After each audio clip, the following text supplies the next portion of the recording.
नमस्कार। आप सुन रहे हैं the mythology radio. Brahma ji ने जब सृष्टि की रचना की तो उसका विस्तार करने के लिए मनु और शतरूपा नामक पति पत्नी बनाए और उन्होंने पुत्र स्वयंभू मनु को अपनी पत्नी के साथ मिलकर गुणवती संतान उत्पन्न करके धर्मपूर्वक पृथ्वी का पालन करने का आदेश दे दिया।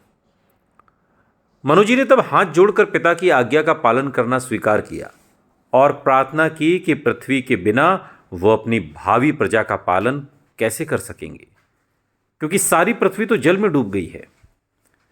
ब्रह्मा जी तब पुत्र स्वयंभू मनु की बात सुनकर एक गहरी सोच में पड़ गए, क्योंकि वो जानते थे कि जब वो लोक रचना में व्यस्त थे तो पृथ्वी जल में डूब गई थी और अब वो रसातल तक चली गई है। पृथ्वी को रसातल से लाने के विचार में लीन श्री ब्रह्मा जी ने सर्वशक्तिमान श्री हरि जी का स्मरण किया ही था कि उन्हें छींक आ गई और उनकी नाक से अचानक अंगूठे के आकार का एक वराह शिशु निकला और आकाश में खड़ा हो गया। ब्रह्मा जी के देखते देखते वो बढ़ने लगा और क्षण भर में वो हाथी के बराबर के आकार का हो गया।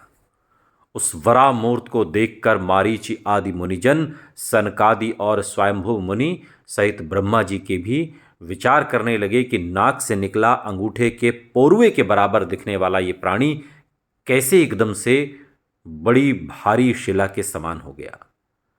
निश्चय ही ये यज्ञमूर्त भगवान हैं जो सभी के मन को मोहित कर रहे हैं। सभी इस बारे में विचार कर ही रहे थे कि भगवान यज्ञ पुरुष पर्वताकार होकर गरजने लगे और उनकी गर्जना से सभी दिशाएं प्रतिध्वनित हो उठीं और ब्रह्मा जी और श्रेष्ठ ब्राह्मण हर्षित हो गए। मायामय वराह भगवान की घरघराहट और गड़गड़ाहट को सुनकर जनलोक, तपोलोक और सत्यलोक निवासी और मुनिगण तीनों वेदों के मंत्रों से भगवान की स्तुति करने लगे। उस वराह ने एक बार फिर से गजराज की सी लीला करते हुए जल में प्रवेश किया। वो जल में डूबी हुई पृथ्वी को अपनी दाढ़ी पर लेकर रसातल से ऊपर आ गया। सबकी रक्षा करने वाले भगवान विष्णु ने वराह अवतार लेकर जल से पृथ्वी को बाहर निकाला और अपने खुरों से जल को स्तंभित करके उस पर पृथ्वी को स्थापित भी किया। तब सभी देवताओं ने भगवान को अनेक रूपों से उनकी स्तुति की। भगवान विष्णु ने ही संसार के विस्तार के लिए वराह रूप में अवतार लिया। उनका शरीर नीले रंग का था, जितना बड़ा था उतना ही कठोर भी था। उनका वज्र में पर्वत के समान कलेवर था और शरीर पर कड़े बाल थे।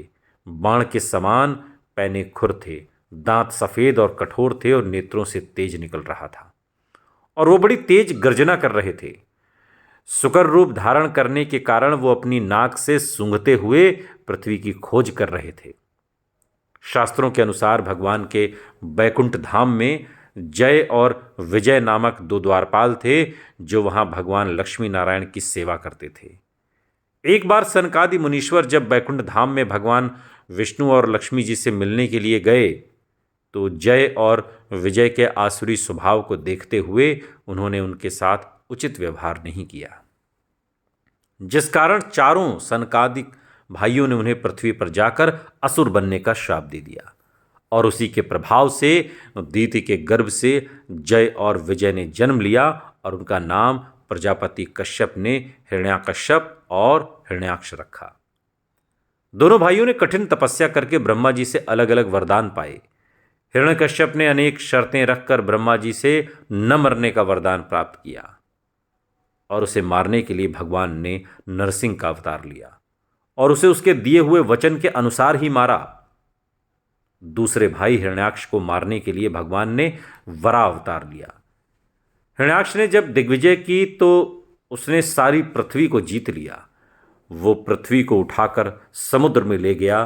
पृथ्वी को दैत्य से मुक्ति दिलवाने के लिए भगवान ने वराह अवतार लिया। सुनते रहिए द माइथोलॉजी रेडियो। सुनता है सारा इंडिया।